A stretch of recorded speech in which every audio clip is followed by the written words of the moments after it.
తిరుపతి తొక్కిసలాట ఘటన మీద మాజీ మంత్రి రోజా గారు వరుస ప్రెస్ మీట్లు పెడుతున్నటువంటి నేపథ్యంలో ఆ వరుస ప్రెస్ మీట్ల వెనక ఒక రాజకీయ వ్యూహం దాగి ఉందని వైఎస్ జగన్మోహన్ రెడ్డి సోదరుడైనటువంటి వైఎస్ అభిషేక్ రెడ్డి మరణం గురించి ఇప్పుడు పెద్ద ఎత్తున చర్చ జరుగుతున్నటువంటి నేపథ్యంలో ఆ చర్చను డైవర్ట్ చేసేందుకే ఇప్పుడు రోజా గారు తిరుపతి తొక్కిసలాట ఘటన గురించి వరుస ప్రెస్ మీట్లు పెడుతున్నారు అన్నట్లుగా రోజా మీద కొన్ని ఆరోపణలు వస్తున్నటువంటి నేపథ్యంలో ఈ అంశం మీద మనం విశ్లేషణ చేసుకునేటువంటి ప్రయత్నం చేద్దాం. ప్రస్తుతం మనతో పాటు ఉన్నారు తెలుగుదేశం పార్టీ అధికార ప్రతినిధి సూర్యదేవర లత గారితో మాట్లాడదాం. లత గారు నమస్తే అండి. నమస్తే. తిరుపతిలో ఈ మధ్యకాలంలో తొక్కిసలాట ఘటన చోటు చేసుకుంది. అది విచారకరం. అందరూ కూడా దాని మీద దిగ్భ్రాంతిని అయితే వ్యక్తం చేస్తూ ఉన్నారు. ఈ నేపథ్యంలోనే మాజీ మంత్రి రోజా గారు ఆ ఘటనకు సంబంధించి ప్రతిరోజు ప్రెస్ మీట్లు పెడుతూ ఉన్నారు. ఈ ప్రెస్ మీట్ పెట్టడం వెనక ఒక రాజకీయ వ్యూహం ఉందని వైఎస్ జగన్మోహన్ రెడ్డి సోదరుడైనటువంటి వైఎస్ అభిషేక్ రెడ్డి మరణం గురించి ఇప్పుడు పెద్ద ఎత్తున చర్చ జరుగుతున్నటువంటి నేపథ్యంలో ఆ చర్చను డైవర్ట్ చేసేందుకే రోజా గారు ఇప్పుడు ఈ తొక్కిసలాట ఘటన మీద వరుస ప్రెస్ మీట్లు పెడుతున్నారు అన్నట్లుగా రోజా గారి మీద కొన్ని ఆరోపణలు వస్తూ ఉన్నాయి, కొన్ని వార్తలు వస్తూ ఉన్నాయి. దీని మీద మీ విశ్లేషణ ఏంటి? ఇక్కడ చూస్తే ఒకటే ఖచ్చితంగా మనకు ఆటోమేటిక్గా అర్థమైపోతుంది. అంటే అభిషేక్ రెడ్డిది చనిపోతున్నాడు, వెంటిలేటర్ల మీద ఉన్నాడు అనేది ఒక 2 days బ్యాక్ నుంచే ఈ న్యూస్ తెలిసిపోయిన విషయమే. ఆయన ఆల్మోస్ట్ అయిపోయినట్టు, చనిపోయినట్టు అని చెప్పి ఆ టాక్ వచ్చింది. కానీ వీళ్ళు అది కప్పిపెట్టి సో ఈ ఇన్సిడెంట్ కోసం వెయిట్ చేశారు. ఇన్సిడెంట్ కోసం వెయిట్ చేశారని అంటే దానిలో వాళ్ళ పాత్ర ఉంది. ఏదైతే జగన్మోహన్ రెడ్డి తిరుపతిలో జరిగిన ఈ సంఘటన ఏదైతే ఉందో దానిలో ఆయన స్వామి భక్తి చూపెట్టుకునే అధికారులు ఇంకా ఉన్నారు కాబట్టి వాళ్ళతో త్రూ ఈ పనులన్నీ చేయించాడు. ఈ రోజు తిరుపతిలో జరిగిన ఈ తొక్కిసలాటే కానివ్వండి, వీటి గురించే కానీ. అంటే తిరుపతిలో జరిగినటువంటి తొక్కిసలాట ఘటనకు జగన్మోహన్ రెడ్డికి సంబంధం ఉందంటారా? ఖచ్చితంగా. ఎలా అంటే ఇప్పుడు ఇక్కడ ఒకటే ఆలోచించాలి. కరుణాకర్ రెడ్డి గారు ఏం స్టేట్మెంట్ ఇచ్చారంటే, ఒకసారి మీరు అనుకుంటున్నారు నా గురించి నాకు ప్రతిదీ తిరుమలలో ఏం జరుగుతుంది, సో మా వాళ్ళు ఇంకా ఉన్నారు, నాకు ప్రతిదీ ఇంటిమేషన్ వస్తుంది అనే ఒక ఇది ఇచ్చాడు, మాట్లాడాడు. డైరెక్ట్ ప్రెస్ మీటే పెట్టాడు. సో అలా అన్నప్పుడు ఇంకా వాళ్ళ మాటలు విని వాళ్ళ త్రూ పని చేసే వాళ్ళు, మేము చెప్పినట్టు వినేవాళ్ళు ఇంకా అక్కడ ఉన్నారనేది. అంటే ఇప్పటికీ జగన్మోహన్ రెడ్డికి అనుకూలంగా వ్యవహరించేటువంటి కొంతమంది అధికారులు తిరుపతి దేవస్థానంలో ఉన్నారంటారు. ఖచ్చితంగా ఉన్నారు. అంటే జగన్మోహన్ రెడ్డి చెప్తే ఏదైనా చేయడానికి సిద్ధంగా ఉన్నారు వాళ్ళు. అలా ఉండబట్టే ఫైల్స్ కూడా తగలబెట్టారు. అలా ఉండబట్టే ఫైల్స్ కూడా తగలబెట్టారు. సో అది ఇంకా ప్రాసెస్ అట్లాగే నడిపిస్తానే ఉన్నారు. ఇంకా మరి కూటమి ప్రభుత్వంలో ఉన్నటువంటి పెద్దలు ఎందుకు వారి మీద చర్యలు తీసుకోవట్లేదు? అంటే ఓ ఇన్సిడెంట్ జరిగినప్పుడు అంటే ఇప్పుడు తెలుస్తుంది. సో వైఫల్యం అనేది అధికారుల మూలాన ఇట్లాంటి వైఫల్యం వచ్చిందనేది తెలిసింది. సో దాని మూలానే కదా ఇప్పుడు సస్పెండ్ చేయాల్సిన వాళ్ళని చేశారు, ట్రాన్స్ఫర్ చేయాల్సిన వాళ్ళని చేశారు.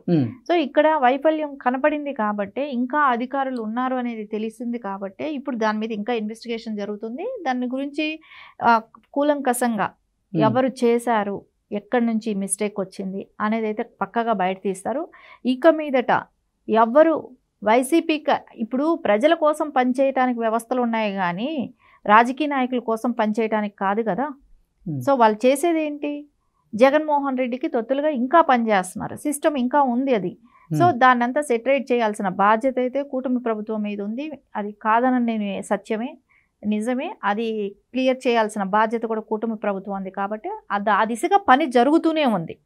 ఆల్రెడీ ఆ దిశగానే ఎవరెవరైతే ఇట్లాంటివి ప్రజా ఆగ్రహానికి వచ్చినప్పుడు ఎవరిని కూడా టాలరేట్ చేయరండి. అలాంటి వాళ్ళని ఎవరిని కూడా టాలరేట్ చేసే ఉద్దేశం అయితే ఎవరికి లేదు. ఇంకొకటి, ఈ రోజున తొక్కిసలాటలో అని ఎందుకు జరిపించారు అని అనడానికి కారణం ఏంటంటే అభిషేక్ రెడ్డి మరణం.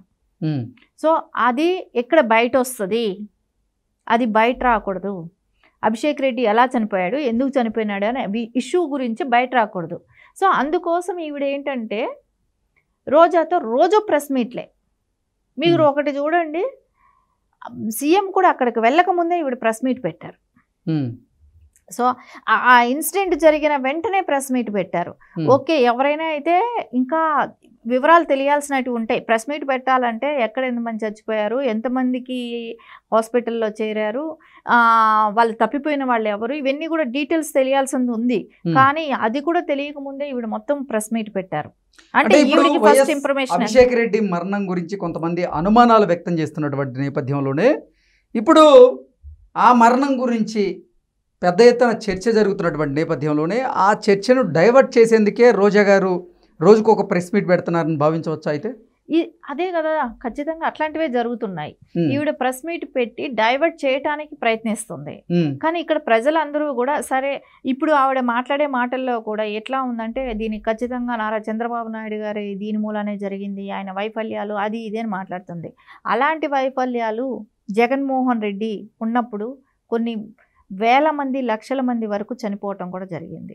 అంటే ఆయన వైఫల్యం ఏ రకంగా ఉందంటే కచ్లూరులో బోట్ మునిగిపోవటం కానివ్వండి, అంటే టూరిజంకి సంబంధించిన బోట్ మునిగిపోయినప్పుడు 39 మంది చనిపోతే 25 మంది శవాల్ని కూడా వెలికి తీయలేకపోయారు, దొరకలేదు.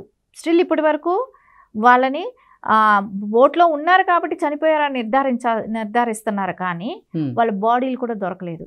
అది జగన్మోహన్ రెడ్డి ప్రభుత్వం.